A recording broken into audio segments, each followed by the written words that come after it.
না, আদালতের অর্ডার আমাদের মানতেই হবে। আদালতের অর্ডার যেই রকমই হোক আমরা সেইভাবেই ব্যবস্থা নিব। 10টা থেকে 12টা আগামীকাল যারা প্রত্যাহার করতে চান তারা প্রত্যাহার করতে পারবেন। আসসালামু আলাইকুম। আমরা আজকে ইলেকশন কমিশন মনোনয়নপত্রের উপরে আপিল শুনানি করেছি। সর্বমোট 5টি আপিল দায়ের হয়েছিল। তার ভিতরে আমরা 2টি আপিল মঞ্জুর করেছি আর 3টি আপিল নামঞ্জুর করেছি।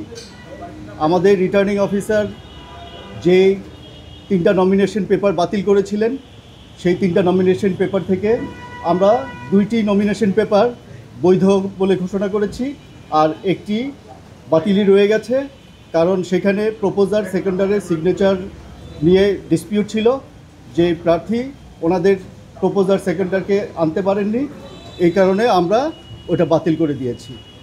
আর 2টা নমিনেশনের পেপারে যারা নমিনেশনে প্রপোজ করেছে কিন্তু পরবর্তীতে এসে বলেছে যে আমরা প্রপোজ করিনি, সেইটা আমরা নামঞ্জুর করেছি, কারণ ওনারা আমাদের ইন্টারোগেশনের পরে স্বীকার করেছেন যে উনি সইটা করেছেন। এই কারণে আমরা ওনাদের 2টা আপত্তি নামঞ্জুর করে দিয়েছি। আপনাদের কিছু জানাতে একটু ডিটেলস বলতে গেলে অনেক হয়ে যায়, ঠিক আছে? আমরা লিখিত রেজাল্ট দিয়ে দিব একেবারে।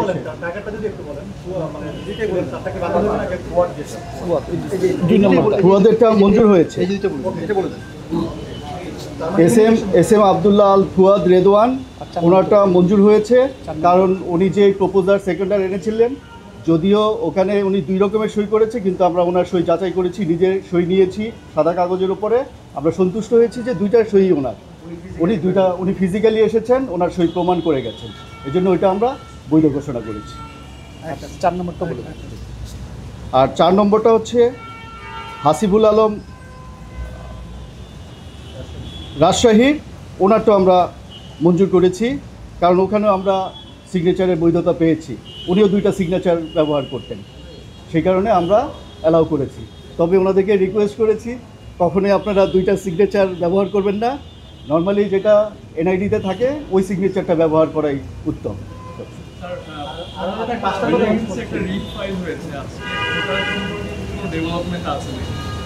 না, আমরা তো রিটের কথা জানি না, আমরা তো এখানে সময় আপনারা দেখেছেন, আমরা এটার উপরে শুনানি করেছি।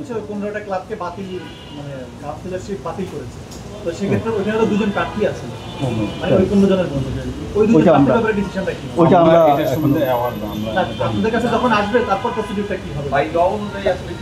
কোর্টের অর্ডার দেখে তারপরে আমাদের ব্যবস্থা নিতে হবে। কোর্টের অর্ডার আমাদের কাছে আসতে হবে, আসলে আমরা ওই অনুযায়ী ব্যবস্থা নিব। যদি কোর্ট ওদের বাতিল করে থাকে তাহলে হয়তো বাতিলই করতে হবে। ফাইনাল লিস্ট কালকে আসবে। কালকে আমাদের ইলেকশন শিডিউলে যেই টাইম আছে সেই টাইমের ভিতরে আপনারা পেয়ে যাবেন।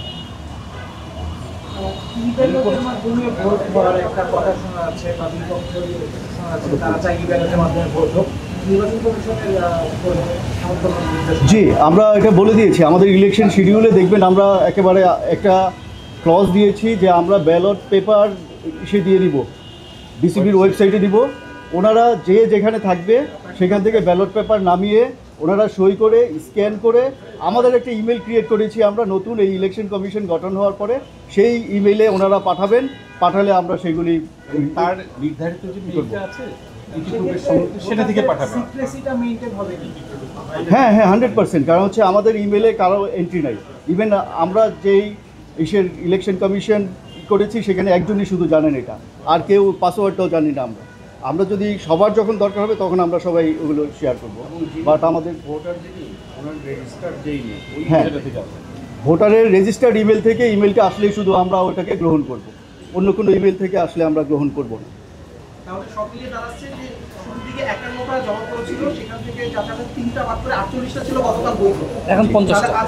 আজকে 50টা বৈধ, জি আমরা 50টা বৈধ। এই 50টার মধ্যে তো ধরেন আদালতের ডিসিশনটা যদি চলে আসে আপনাদের কাছে, কপিটা যদি চলে আসে, সেক্ষেত্রে তো আপনারা এটাকে আপডেট করবেন, বা এটা যদি একটু বিস্তারিত বলতেন। না, আদালতের অর্ডার আমাদের মানতেই হবে। আদালতের অর্ডার যেই রকমই হোক আমরা সেইভাবেই ব্যবস্থা নিব। আমরা যেহেতু দেখিনি আমরা ওইটা কমেন্ট করব না, বাট আদালতের অর্ডার আমরা মানতে বাধ্য। আগামীকাল কয়টা নাগাদ হচ্ছে চূড়ান্ত ভোটার তালিকা প্রকাশ করা হবে? আমাদের ইলেকশন শিডিউলে আছে, আমরা এই মুহূর্তে সময়টা কালকে প্রত্যাহারের সময় 10টা থেকে 12টা, বোর্ডে টানাই দেবো তারপরে 2টার মধ্যে আমরা ওয়েবসাইটে আমাদের প্রিজাইডিং অফিসার আছেন, উনি আরও ডিটেলস আপনাদেরকে বলতে পারবেন। আর আমাদের শিডিউল অনুযায়ী 10টা থেকে 12টা আগামীকাল যারা প্রত্যাহার করতে চান তারা প্রত্যাহার করতে পারবেন। 12টার পরে আমাদের শিডিউল অনুযায়ী 2টার সময় আমরা চূড়ান্ত তালিকা, প্রার্থী তালিকা আপনাদেরকে জানিয়ে দিই। সেক্ষেত্রে তো আপনার ভোটার তালিকাও তাহলে হালনাগাদ করতে হবে যদি ওটা কোনোটা বাদ করতেছে তারা হ্যাঁ, সেক্ষেত্রে আমাদের হালনাগদ করতে হবে, সেটা আগে রায়টা আসুক সেটা তারপরে কি টার্মে অর্ডারটা হয়েছে সেটা না দেখা পর্যন্ত আসলে আমাদের কমেন্ট করা উচিত না। Thank you very much.